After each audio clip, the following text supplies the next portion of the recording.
My earliest memories are filled with the sound of my father's shouting, which echoed through our small house like a clap of thunder.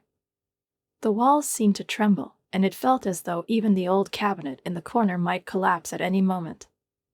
My mother always tried to speak softly.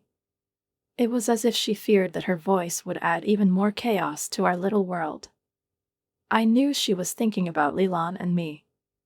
About how we shouldn't hear, feel, or understand what was happening. But even her quiet pleas sometimes escalated into cries, desperate, broken cries. I was 7 years old then, and Leland was just 5.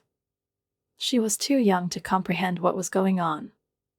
But her eyes, large, dark, like shadows of our mother, watched everything with such silent worry that it felt to me as if she understood it all. One morning, as the sun began to filter through the cracks in the shutters, I watched my mother combing Leland's hair. Her hands moved gently, carefully, as though she was afraid of breaking something fragile. She quietly hummed a melody I didn't recognize, but there was such tenderness in her voice that it made my chest tighten. That was the last time I saw her do it. Later that day, the shouting grew louder, fiercer, as if years of pent-up energy were suddenly being unleashed. "Robert, this is impossible. You control everything I do, everyone I speak to." My mother's voice trembled, like a branch swaying under a strong wind. "You decide what I think, how I breathe." My father responded sharply, but his words blurred into a single stream of anger. The divorce happened almost instantly, like lightning splitting the sky. My mother just left. No goodbyes, no explanations. My father told us that she had abandoned us for alcohol and other men. "She chose herself over you," he said with a heavy expression. I was old enough to feel the sting of betrayal but too young to disbelieve him. A few months later, he brought Sarah into the house. She was nothing like my mother. She was younger, livelier, with a smile that seemed to be permanently fixed on her face. Leland bonded with her instantly. Sarah bought her dolls and fancy dresses my mother could never afford. She took her to dance lessons, hugged her, and read bedtime stories. Leland quickly began calling her Mommy. And me? Every time Sarah tried to touch me or start a conversation, I pulled away. "Chloe, be grateful," my father said with irritation in his voice. "Sarah is trying for both of you." But how could I be grateful? I still had a mother. Somewhere out there, where I couldn't find her. Why didn't she call? Why didn't she fight for us? These questions lodged themselves in my mind like splinters. They hurt, but I couldn't pull them out without breaking myself in the process. Meanwhile, Sarah kept trying. She encouraged me to join dance lessons like Leland, but I always refused. I found solace in books. They became my refuge, my private world where no one could control me. Over the years, Leland became more and more Sarah's daughter. Her hair was always neatly styled, her dresses perfectly pressed. I, on the other hand, remained distant, clinging stubbornly to my dreams. I knew education was my only chance to escape this house, where every word from Sarah felt like a false note to me. When I turned 18, I left home.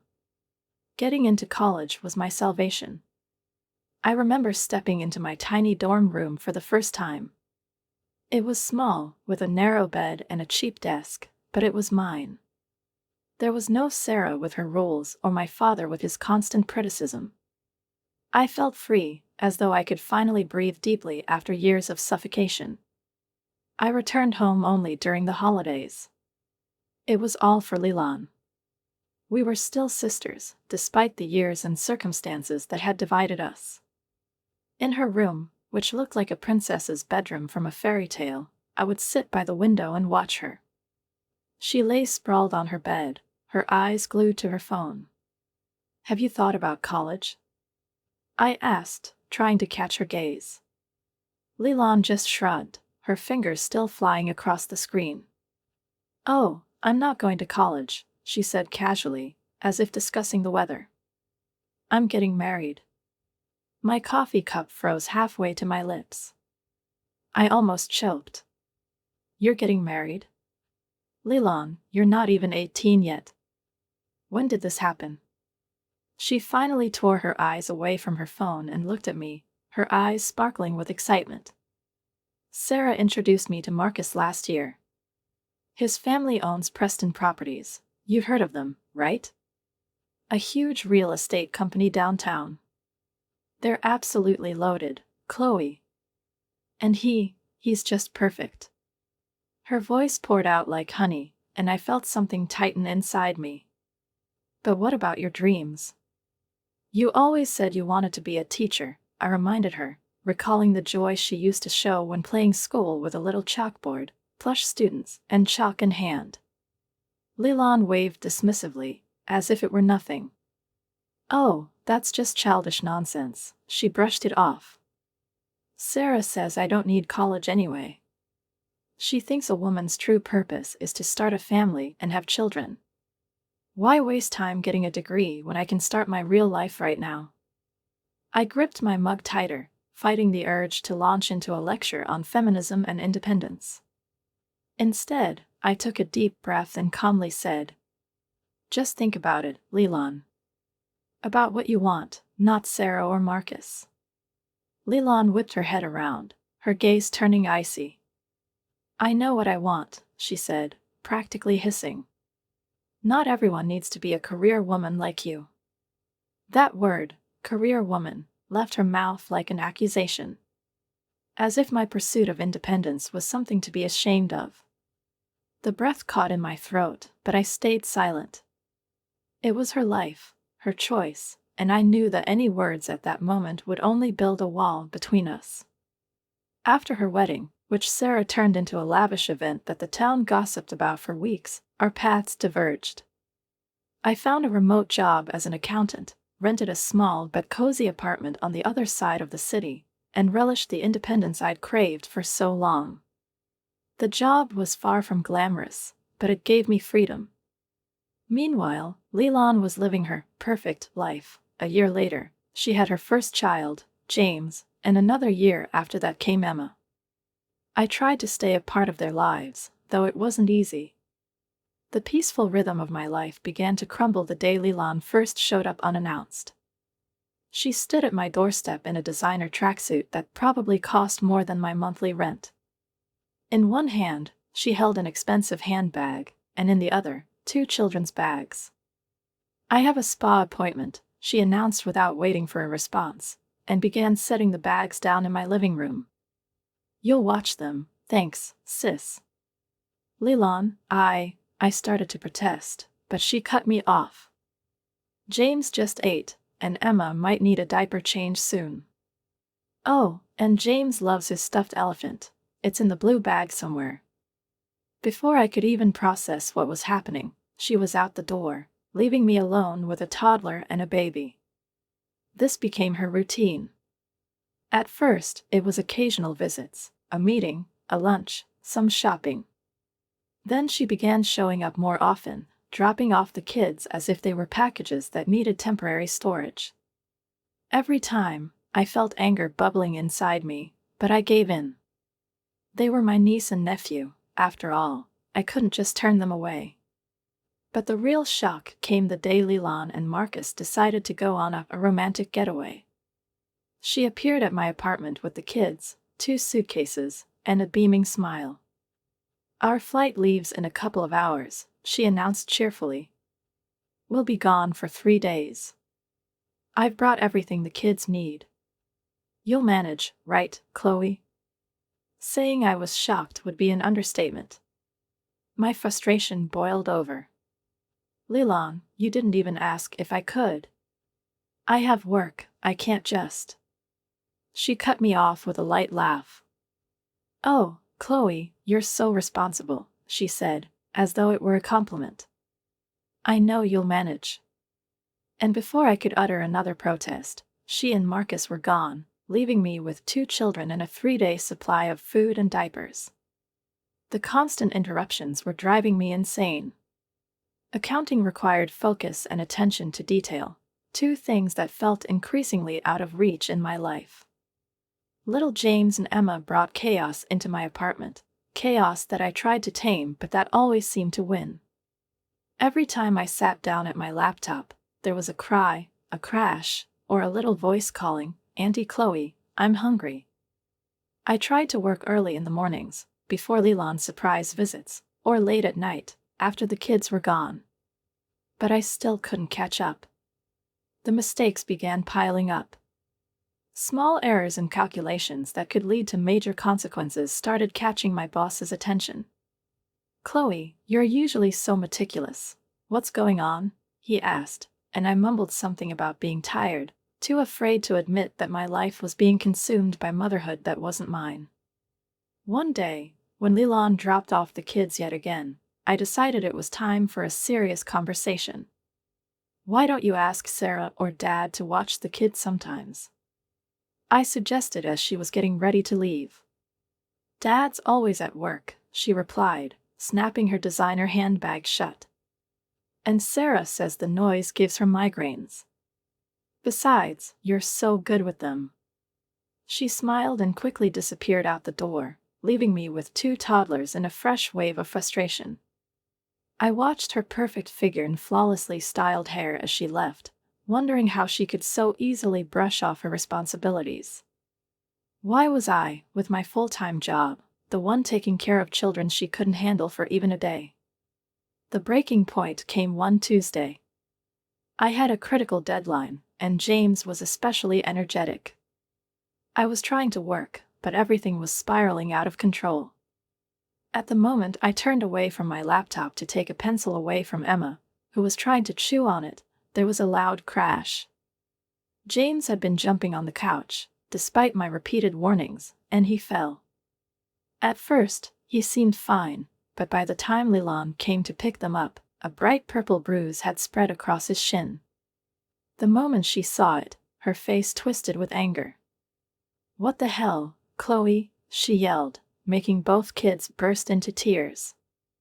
"I trust you with my kids, and you can't even watch them properly." He could have been seriously hurt.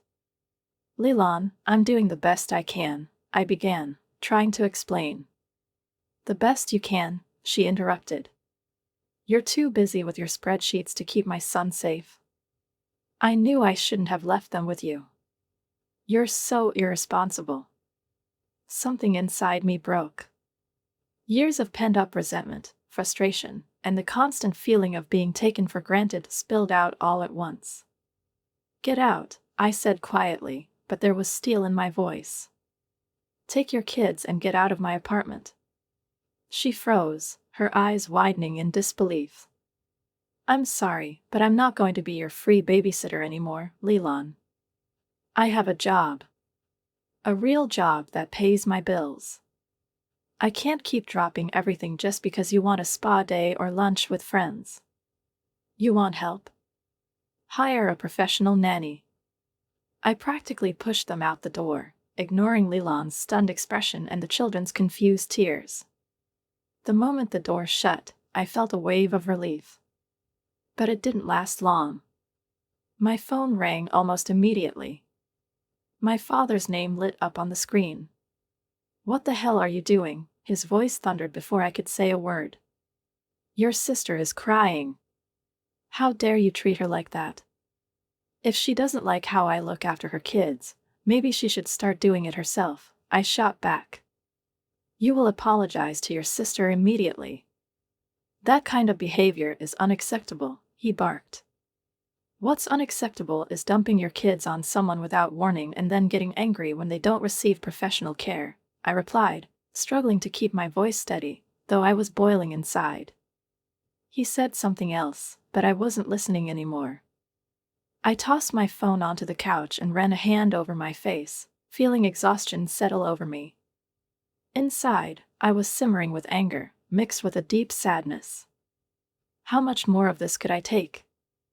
"Listen here, young lady," my father's voice dropped to a low, almost threatening tone. I recognized it from my childhood, when every misstep was met with the same voice. "If you don't start showing more respect to your sister and treating your family better, You can forget about your inheritance. I'll leave it all to Leland. After that threat, I felt torn between pride and practicality. I wasn't attached to the idea of any inheritance, but the constant family conflict was wearing me down. It wasn't good for me, or for the kids. At some point, I realized I needed to take a different approach. Swallowing my pride, I dialed Leland's number. "Hi," I said cautiously, trying to keep my tone as neutral as possible. "Can we talk?" Her response surprised me. "I was just about to call you," she said, surprisingly calmly. "I think I might have overreacted yesterday." We agreed to meet at a small cafe halfway between our homes. It was neutral ground, and I hoped we could have a calm conversation there. When Leland arrived, she looked far from her usual perfect self. Dark circles shadowed her eyes, and her always flawless hairstyle was slightly disheveled. She nervously stirred her coffee, avoiding my gaze. "I love James and Emma, you know that," I began. "But I can't keep dropping everything at a moment's notice. I need to be able to plan my life, my work schedule." Leland nodded, still looking down. "I understand. I think I really have been taking advantage of your kindness." I offered her a compromise: no more surprise visits, no more last-minute weekend drop-offs. If she wanted me to watch the kids, she had to let me know at least a day in advance. We also agreed on regular days when she could count on my help. After that, the tension eased somewhat. I finally felt like I could plan my time without feeling like a puppet being pulled around on a whim. Taking care of the kids stopped feeling like a burden, and I even began to enjoy our time together more. James and Emma became a kind of solace for me in the chaos of my daily life. Christmas was approaching, and I was full of anticipation. My college friends and I were planning to head to the mountains for a long-awaited ski trip. It would be my first real vacation in years. No work, no family drama, just snow, freedom, and friends. I'd heard that Leland was planning a family trip to Europe, but I didn't think it would affect me in any way. However, 2 days before my departure, I stopped by her house with gifts for the kids. The living room was in a state of chaos: suitcases, clothes, toys scattered everywhere. Sarah, like a proper general, was commanding the packing process, while my father sat in the corner, intently reviewing some papers. "Oh, that's so sweet," Leland exclaimed when she saw me. "You came just in time. The kids can play with their gifts at your place while we're on vacation." I froze, unsure if I'd heard her correctly. "What?" "Well, yeah," she continued, as if it were the most natural thing in the world. "Marcus and I are flying to Paris in 2 days. Some of Marcus's friends are joining us, and after that, we're heading to Switzerland for skiing." I slowly set my cup down on the table. "Leland, I'm leaving for a ski trip tomorrow. With my friends. I've had these plans for months." She paused, as if it was only just dawning on her that I, too, could have my own plans. The room grew tense, the kind of tension you could almost feel in the air. My father lifted his head from his papers, giving me a long, measured look. Sarah pretended not to notice and continued organizing things into the suitcases. "Well, you could postpone your plans," Leland finally said, her voice tinged with nervousness. "It's Christmas. The kids can't be left alone." "They won't be alone," I replied firmly. "They're your kids, and it's your Christmas with them." Her face hardened, and her voice dropped, cold and sharp. "You only ever think about yourself, Chloe." The word struck me like a whip. My face burned with indignation, but I forced myself to stay calm. "I think about myself," I repeated slowly. "Everything I've done for the past few years has been about accommodating your family. And now, for the first time in years, I'm doing something for me." Leland stood up and walked over to me. "Chloe, you don't understand what it's like to be a mother." "No, Leland, you don't understand what it's like to be a person with their own life, their own dreams, who's constantly forced to choose someone else's needs over their own. I grabbed my bag and headed for the door, aware of 3 pairs of eyes watching me. At that moment, I realized, enough was enough. I glanced back at my father, whose face was beginning to turn the familiar bright shade of red that always preceded an inevitable explosion. "I don't care about your plans," he spat, rising sharply from his chair. "When will you grow up and realize that family comes first? Taking care of your sister's kids is your responsibility." "My responsibility?" I repeated incredulously, feeling something inside me boil over. "Since when? Since when has it been my job to be their full-time babysitter?" Sarah stepped forward, her face set in the same mask of disapproval I'd grown used to over the years. "Chloe, you can't just put your selfish desires above the needs of the family. What were you even thinking, planning a vacation without consulting us? That's not how families work." I let out a short, bitter laugh. "Consult you? My God, have any of you ever consulted me? Have you once asked if I was available to watch the kids before dropping them off? Have you ever considered how this looks from my side? Chloe, they're your niece and nephew." Leland interjected, bouncing Emma on her hip. "Who else is supposed to take care of them if not you?" I stared at her, barely able to keep my composure. "Maybe their grandmother?" I nodded toward Sarah. "She's part of this family too, isn't she?" Sarah's perfectly composed expression faltered for a moment, but she quickly recovered. "Don't be ridiculous, Chloe. I simply can't do it. It's far too burdensome at my age," she replied coolly, smoothing her expensive designer blouse. "Besides, your father and I have our own trip planned." "Of course, you do," I muttered, feeling my nerves stretch to their breaking point. "So everyone gets a vacation, except me." "Enough," my father roared, so loudly that Emma started crying. "I've had it with your behavior. You've been a difficult child since the day you were born, but this is the last straw. If you can't put family first, then maybe you don't deserve to be part of this family. The inheritance will go entirely to Leland. Every penny." I felt something inside me shatter.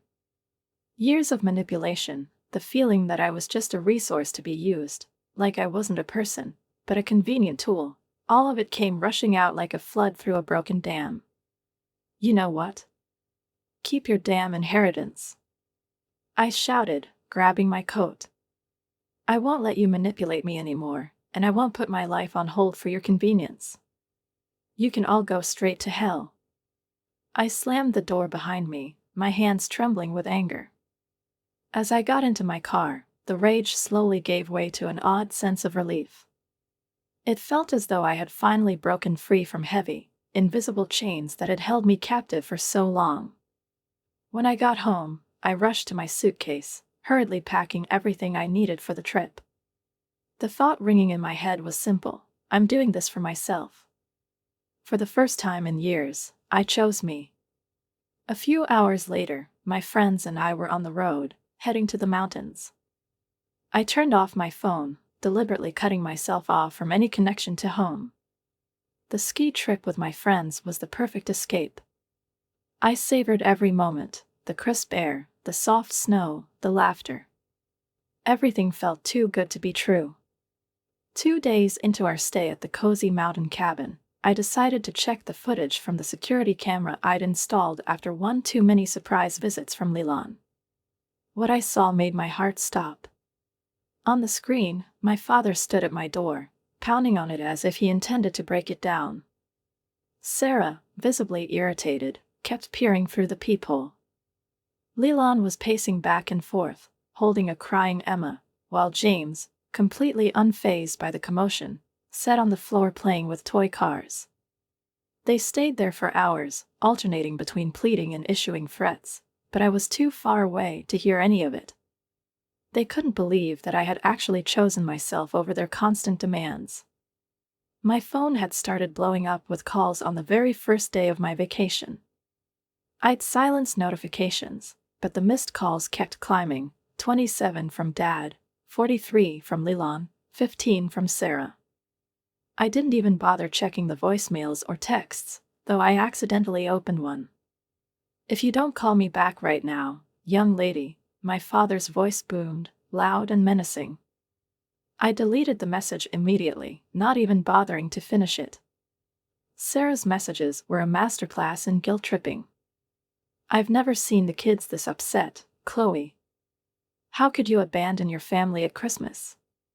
Your poor sister is beside herself. Is this really the kind of person you want to be?" But the worst were the video messages from Leland. On the screen, her perfectly made-up face was streaked with tears, and Emma's crying could be heard in the background. "Please, Chloe, we can't find anyone else on such short notice. I'll pay you twice as much as usual." Those words hit a nerve harder than anything else. Even now, in this desperate situation, she thought she could buy my time and effort. I shut my phone off completely, refusing to hear or see any more from them. My friends noticed I was tense and suggested we hit the slopes early. The skiing, the cold air, the speed, it all helped clear my head and shed the years of accumulated stress. Up there in the snowy peaks, I felt truly free. 3 days into the trip, I finally turned my phone back on, but only to check for messages from my cousin Rachel. She'd sent me a short but promising text. "Just heard what happened. Don't worry, Sarah finally found someone through her country club friends. Some older woman agreed to watch the kids. She's charging them a fortune. Well, professional childcare isn't cheap, is it?" I couldn't help but smile. Let them see for themselves just how expensive it is to constantly shift responsibilities onto someone else. When I returned home a week later, my social media notifications were exploding. One post from my father had drawn a lot of attention. He'd shared old family photos, me as a little girl and Leland in his arms. The caption beneath them was ice cold.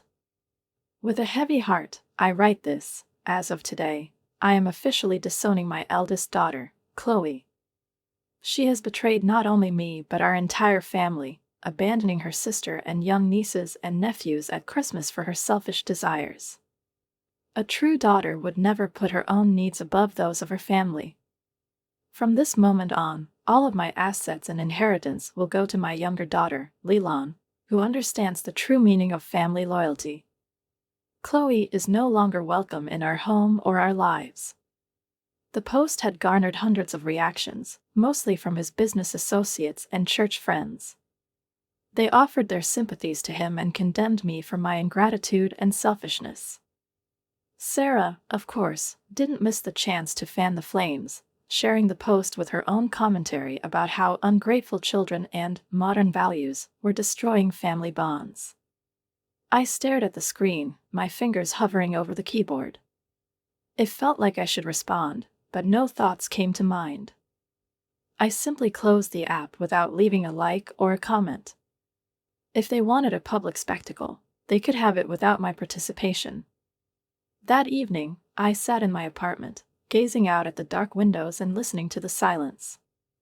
It was strange how that silence could feel both so heavy and so liberating.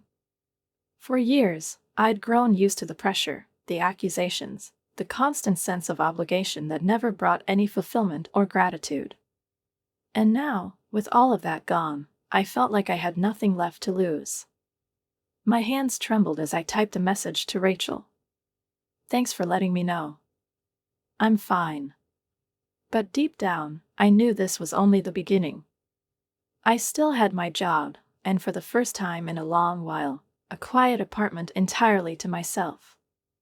I savored this newfound freedom, even as the noise on social media after my father's post continued to grow. But a week after his dramatic announcement, I received a message that completely knocked the ground out from under me. The notification on my screen read, "Catherine Mitchell wants to connect with you." My mother's name appeared like a ghost from the distant past. My hands shook as I opened the message. It was long and carefully written. "Chloe, I saw your father's post. I know it's been many years, and I owe you an explanation. Would you meet with me? I'll understand if you don't want to, but please know this. I've never stopped thinking about you and Lilan. I read those words over and over again, my heart pounding in my chest. She wrote that she had been following our lives through social media, my college graduation, Lilan's wedding, the births of James and Emma. All this time, she had been watching from afar, never interfering.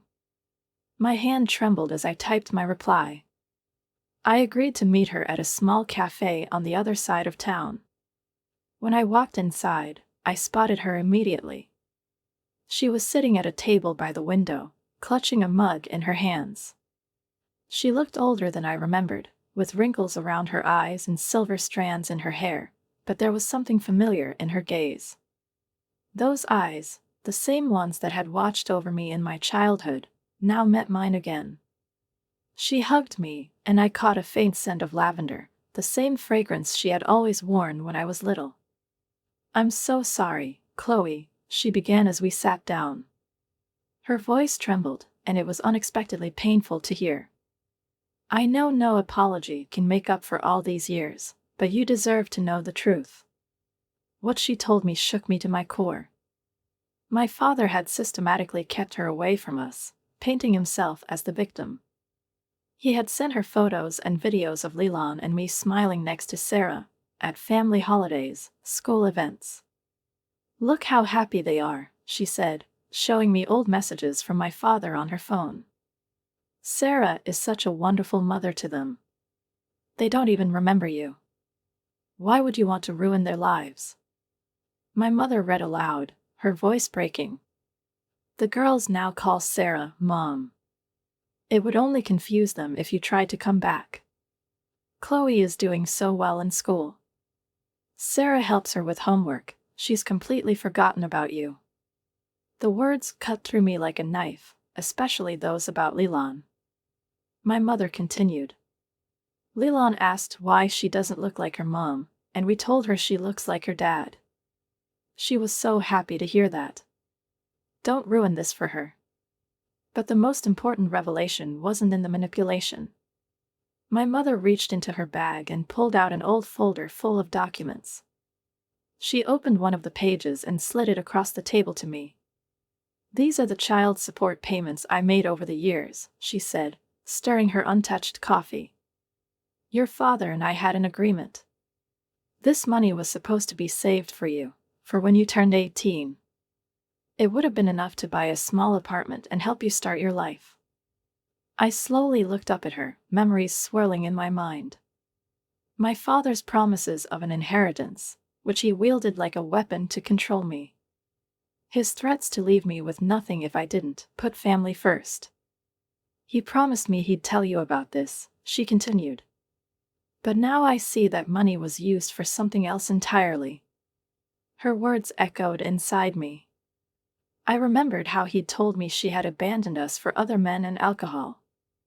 How he'd painted her as a traitor when, in reality, the traitor had been him all along. I felt a wave of anger bubbling up inside me. All these years, he had made me feel indebted for things that were never his to give. The money, which had been my mother's way of supporting me from afar, had been turned into his weapon. My mother placed her hand on mine again. "I know it's too late, Chloe. But you needed to know the truth." I looked at her face, etched with pain and regret. This was a person who had fought, even though she had ultimately surrendered.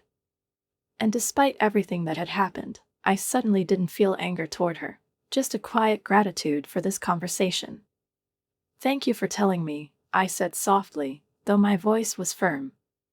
Inside, a plan was already beginning to take shape. I sat at my computer, fingers hovering over the keyboard. The words I was about to write were burning inside me, demanding to be said. I took a deep breath and started typing. I feel obligated to share some truths that have recently come to light. For years, I believed what my father told me about my mother, that she abandoned us, that she didn't want us, that she chose alcohol and other men over her daughters. I believed him when he said we were better off without her. Today, I learned that every single word of that was a lie. My mother never abandoned us. She was pushed away by a man who used manipulation and deceit to maintain control over his daughters. While he portrayed himself as our savior, he was secretly receiving substantial child support payments from my mother, money that was meant to be saved for my future. He held that money over my head like a weapon, threatening to cut me off if I didn't comply with his demands. He sent my mother photos and videos of my sister and me smiling with our stepmother at family holidays and school events, telling her that we had forgotten her, that we called another woman the mom. He convinced her that any attempt to come back into our lives would damage us emotionally. And all the while, she watched from afar, sending money she believed would secure my future. Keep your money. I don't want an inheritance built on lies. I don't want anything from a man who tore children away from their mother for his own benefit. To those who commented on his post about family loyalty, you don't know the whole story. Now you do. I hit post without rereading it and shut my laptop. The responses came almost immediately. Relatives I hadn't heard from in years expressed their shock and disgust. Old family friends shared their own stories about my father's controlling behavior. A few of his business partners quietly removed him from their friends list on social media. Late that night, I received a message from him. "Chloe, you've misunderstood me. I was just trying to protect you girls. If you'll let me explain." I blocked him without reading the rest. Then came calls from Sarah, and later from Leland. I blocked them all. It hurt to cut off my sister, but it hurt even more to watch her become a mirror image of our father. Her sense of superiority, her manipulation, her absolute conviction in her own righteousness, she had learned so much from him. My mother insisted on buying me an apartment near her. Now, 6 months later, we have dinner together 3 times a week. She tells me stories about my early childhood, filling in the gaps in my memory. Sometimes we go through her old photo albums, pictures I had never seen before. In one, she's holding me as a baby. In another, she's teaching me how to walk, reading fairy tales to Leland and me. "Do you think you'll ever talk to Leland again?" my mother asked me recently. I thought about it for a long time. About how carefully my father had molded her in his image. "Maybe someday," I replied, lowering my gaze. "But not now. I'm focused on rebuilding my relationship with my mother, on making up for all the lost years. I'm learning that family isn't about obligations, control, or threats. It's about love, respect, and support, the things I never found in my father's house but am discovering every day with my mother." Sometimes I still receive messages from his flying monkeys, friends, church members, distant relatives who think I should forgive and forget. They call me cold, ungrateful, selfish. I delete them without reading. I've spent enough years under the weight of other people's expectations. Now, at last, I'm free.